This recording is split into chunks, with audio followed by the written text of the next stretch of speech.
Hello guys, welcome back to another video of Techavro. Hope you guys having a very nice day.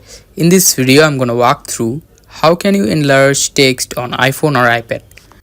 So guys, it's same for both iPhone or iPad. At first, go to settings. Now after going to settings, scroll and go to accessibility.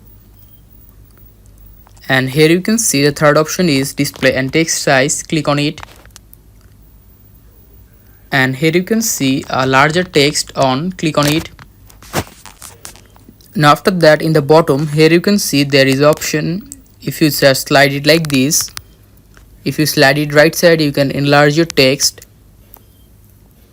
You can manage how large you need to enlarge your text like this.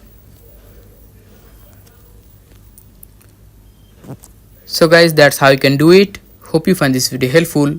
If you have found this video helpful, then give a thumbs up and don't forget to subscribe Techavro. Thank you so much for watching the video.